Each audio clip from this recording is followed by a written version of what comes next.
Big TV భక్తి సమాచారం WhatsApp ఛానల్లో జాయిన్ అవ్వండి. అన్ని విశేషాలు ఎప్పటికప్పుడు తెలుసుకోండి. ఓం మహాగణాధిపతయే నమః. ఓం గురుభ్యో నమః. ఓం శ్రీమాత్రే నమః.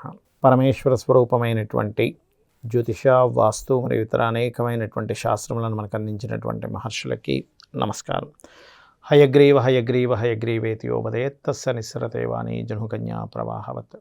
అరుణాం కరుణాతరంగితాక్షీం ధృతపాశాంకుశపుష్పబాణచాపాం అనిమాదిభిరావృతాం మయూకైః అహమిత్యేవ విభావయే భవానీం. శ్రీమాత్రే నమః. ప్రేక్షకులకి లలితాంబిక అమ్మవారి యొక్క అనుగ్రహం పరిపూర్ణంగా కలగాలన్న స్ఫూర్తి కోరుకుంటూ, ముఖ్యంగా నన్ను చాలామంది అడిగినటువంటి ప్రశ్న ఏమిటి అంటే, కలియుగం అంతం అవ్వబోతుందా, ఈ 2029కి అయిపోతుందంట, నిజమేనా అని అడుగుతూ ఉన్నారు. ఇక్కడ ఒకటి గుర్తుపెట్టుకోండి, మనకి ఒక్కొక్క యుగానికి ఎన్ని సంవత్సరాలు ఉంది. కలియుగం ప్రారంభమై జస్ట్ ఒక 5000 సంవత్సరాలు ఏమవుతుందంతే. కాబట్టి ఇంకా మొదటి పాదంలో కొంతవరకే గడిచింది. కలియుగం మొత్తం 4 పాదాలు, చాలా సమయం ఉంది. కాకపోతే ప్రతి ఒక్కరికి ఏమనిపిస్తుంది అంటే, ఎప్పటికప్పుడు ఆ జనరేషన్లో అబ్బో మా సమయంలో ఇంత అన్యాయం చూడలేదు, మా సమయంలో ఇలా లేదు, కాబట్టి ఇంతకంటే ఇంక అన్యాయం ఏమి ఉండదులే అనుకుంటారు. కాదు, కలియుగం అంతమయ్యే సమయానికి ఎలా ఉంటుంది అంటే, అసలు అది చూడండి, ఇప్పుడు ఏదైతే సిచ్యువేషన్ ఉందో అసలు 1% కూడా చూడట్లేదు మనం. కలియుగం అంతమయ్యే టైంలోకి ఉండేటువంటి కండిషన్ ఇప్పుడు 0.1% కూడా చూడట్లేదు. గుర్తుపెట్టుకోండి, అసలు ఒకరి మీద ఒకరికి అసలు నమ్మకమే ఉండదు. గుర్తుపెట్టుకోండి, కలియుగం అంతానికి ఎవరు ఎవరిని నమ్మరు. కలియుగం అంతమయ్యేసరికి ఇంత మనుషులు ఉంటారట. 16 సంవత్సరాలు బ్రతికాడు అంటే అబ్బా చాలా దీర్ఘాయుద్ధాయం బ్రతికాడండి. అసలు ఎంత ఆయుద్ధాయం బ్రతికాడు, చాలా ఇప్పుడు మనం చూస్తుంటాం చూడండి. ఇప్పుడు ఎవరైనా 120 years 150 years బ్రతికారనుకోండి, లేకపోతే మనం చెప్పుకుంటూ ఉంటాం త్రైలింగ స్వామి 300 సంవత్సరాలు బ్రతికారట అనగానే అబ్బా అవునా. లేకపోతే హిమాలయాల్లో 500 సంవత్సరాలు 1500 సంవత్సరాలు 1000 సంవత్సరాలు వాళ్ళు కూడా లోపల తపస్సు చేసుకుంటారంటే అది విచిత్రంగా చూస్తుంటాను, చూసారా. అలాగా 16 సంవత్సరాల మనిషి బ్రతికాడంటే అబ్బో అసలు ఎంతో అసలు ఆయుష్ ఉంది, ఎంతో ఆరోగ్యవంతుడు కాబట్టి అంత బ్రతకగలిగాడు, లేకపోతే అంత బ్రతకడం అనుకుంటారు. అది కలియుగం అంతానికి. గుర్తుపెట్టుకోండి, వాయా వరస ఏమీ ఉండదు. మనుషులు చాలా చిన్న వాళ్ళు అయిపోతారు కలియుగం అంతం కల్లా, అంత పెద్దగా ఉండరు. ఇప్పుడు ఉండేటువంటి సైజెస్ ఉండవు. ఎందుకంటే మీరు ప్రతి యుగాన్ని చూసుకుంటూ వస్తే మనకి రామాయణ మహాభారత సమయాల్లోనే ఒక్కొక్క మనిషి యొక్క హైటు 15 ఫీట్లు 12 ఫీట్లు ఉండేవి రామాయణ కాలంలో. మనకు కొన్ని వీటిలో కూడా చెప్తుంటారు రాముడి యొక్క హైటు 15 ఫీట్లు ఉన్నాడని. అదేవిధంగా 12,000 సంవత్సరాలు బ్రతికాడు రామచంద్రమూర్తి, ఈ భూమి మీద నడయాడాడు అని చెప్తూ ఉంటారు. అంటే ఏమిటి, యుగం గడుస్తున్నా కొద్దీ, యుగాలు మారుతున్నా కొద్దీ మనిషి యొక్క ఆయుష్, మనిషి యొక్క పర్సనాలిటీలోని, ధర్మంలోని మార్పులు వస్తూ ఉన్నాయి. ఇప్పుడు ఉండేటువంటి హైట్కి కలియుగం అంతానికి ఉండేటువంటి హైట్కి దాదాపుగా 10 times పడిపోద్ది మనిషి యొక్క హైట్. అంటే ఒక 1 feet అంత ఉంటాడేమో మహా అంటే హైట్.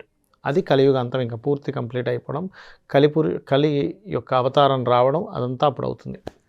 అయితే ఇప్పుడు జరిగేటువంటి అదేదో ఇది వచ్చి గుద్దుకుపోతుంది, ఇంక మన జీవితాలన్నీ అయిపోయాయని చెప్పి అన్నీ అమ్మేసుకోవడం, ఇట్లాంటి పిచ్చివన్నీ చేస్తారు. 2029 కల్లా కలి అంతమేమీ అవ్వదు.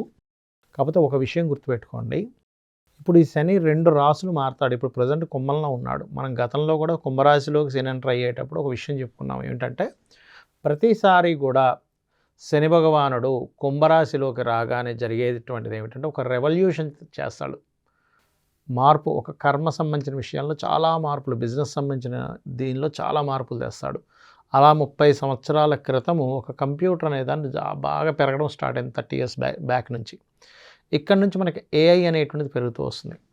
మీనంలోకి మేషంలోకి ఎంటర్ అయినప్పుడు ఏమవుతుందంటే, మనకి మీనమేషాల్లో శని సంచారం జరిగేటప్పుడు బయట బ్లాక్ మ్యాజిక్స్ పెరుగుతాయి. గుర్తుపెట్టుకోండి, అంటే ఒక సహజంగా ఇప్పుడు చూడండి, సాత్వికంగా చేసేటువంటి దేవతామూర్తి ఆరాధన కంటే కూడా కొంతవరకు వామాచారము, కౌలాచారం బాగా పెరుగుతుంది. ఇప్పుడు ప్రజెంట్ అందరూ ఇప్పుడు ఏంటి దక్షిణాచారంలో చేసుకోవడం కరెక్ట్ అంటారు ఈ యొక్క కలియుగంలో. కానీ వామాచారము, కౌలాచార సంబంధించినటువంటి ఎక్కువ పెరుగుతూ ఉంటాయి. అదేవిధంగా బ్లాక్ మ్యాజిక్స్ చేయడం కానివ్వండి, మరియు ధర్మ సంబంధించిన వాటి మీద పోరాటం ఇంకా ఎక్కువ చేయవలసినటువంటి సమయం ఉంది మీనరాశిలో శని సంచారం జరిగేటప్పుడు. అసలు ఏదైనా రోగం వస్తుంది కానీ ఇది రోగం అని అంతుపట్టనటువంటి సిచ్యువేషన్ వస్తూ ఉంటుంది. మరి ఈ మీనం నుంచి మేషానికి వెళ్ళేసరికి పరిస్థితి ఏమిటి అంటే, నేను ఆల్రెడీ ఒక 2 సంవత్సరాల క్రితమే చెప్పాను. కొన్ని కొత్త టెక్నాలజీస్ డెవలప్ అవ్వబోతున్నాయి. ఉద్యోగాలు అనేటువంటివి కాకుండా ఓన్గా జాబ్ చేసేటువంటి దాంట్లోకి, అంటే ఓన్గా మీ బిజినెస్ మీరు ఓన్గా చేసుకునే దాంట్లోకి వెళ్ళాల్సిన పరిస్థితి వస్తుంది. అని ఎందుకంటే కర్మకారకుడైనటువంటి శని భగవానుడు జీవుణ్ణి ఉద్దేశించేటువంటి, అంటే న్యాచురల్ లగ్నాన్ని మేషాన్ని సంబంధంలోకి వెళ్తున్నాడు, అంటే నీచ పొందుతున్నాడు శని కర్మకారకుడు, వృత్తికి కారకుడు, వ్యాపారానికి కారకుడు అవుతాడు.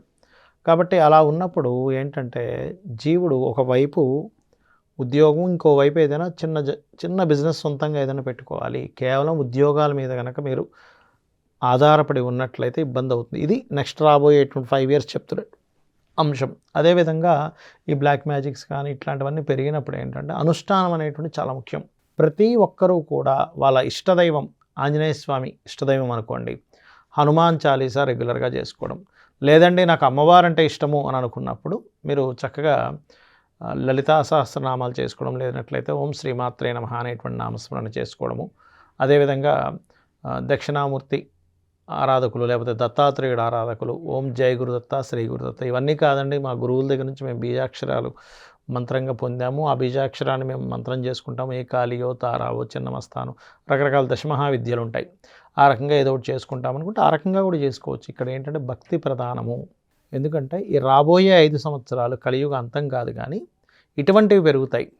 కాస్త ధర్మ విరుద్ధమైనటువంటివి కొంచెం మన గతంలో ఒకసారి మనకి ఈ ధన సంబంధించిన విషయంలో వచ్చే కొన్ని మార్పులు, నోట్ల చేంజ్ అనేటువంటిది వచ్చింది. అటువంటివి కూడా మీనరాశిలో సంచారం జరిగేటప్పుడు మళ్ళీ ఒకసారి మార్పు వచ్చేటువంటి ఛాన్స్ ఉంటుంది. డిమానిటైజేషన్ అంటారు, అటువంటివి కూడా వచ్చేటువంటి ఛాన్సెస్ చూపిస్తుంది. అయితే ఇక్కడ ప్రధానంగా ఏంటంటే రోగాల బారి నుంచి, అనవసరమైనటువంటి దుష్ట సంబంధించిన శక్తుల బారి నుంచి మనిషి కనుక బయటపడాలి అంటే ఒక అనుష్ఠానం చేయండి. ఏదైనా ఒక మంత్రాన్ని తీసుకుని ఉదయము సాయంత్రము కనుక చేసినట్లయితే ఇబ్బంది అనేటువంటిది. కానీ ఎక్కడా కూడా ఈ 29లోనే అంతమైపోతుంది అనేటువంటిది ఎక్కడా లేదు. ఇంకా కొన్ని లక్షల సంవత్సరాలు ఈ భూమి ఉండవలసిన పరిస్థితి ఉంది, గుర్తుపెట్టుకోండి. కాబట్టి ఏదో అయిపోతుంది, కాబట్టి నేను ఆస్తి మొత్తం అమ్మేసి నేను ఎంజాయ్ చేసేస్తాను, ఎలాగో పోతున్నాం కదా అనేటువంటి అనవసరమైన ఆలోచనలు ఎవరికీ కూడా అక్కర్లేదు. మరొక విషయం ఏంటంటే ఈ శని కనుక మీనరాశుల్లోని అదేవిధంగా మేషరాశిలో సంచరించేటప్పుడు మీరు నిత్యము పూజించేటువంటి దేవత ఆరాధనతో పాటు కాళికాదేవిని కానీ కాలభైరవుని కానీ ఆరాధించినట్లయితే, కాలానికి వీళ్ళు కారకులు. అంటే మనం చూడండి, చాలామంది అంటుంటారు ఏమంటే కాలం అనుకూలించాలి, కాలం అనుకూలించకపోవడం వల్ల ఇలా జరుగుతుంది అంటుంటారు. చూసారు, కాలము అనుకూలించడం జరుగుతుంది. కాబట్టి ఈ అమ్మవారి యొక్క ఆరాధన, కాలభైరవుడి యొక్క ఆరాధన చేయండి, అన్ని విధాలా మీకు బాగుంటుంది. శ్రీమాత్రే నమః. For more videos like this, subscribe Big TV channel.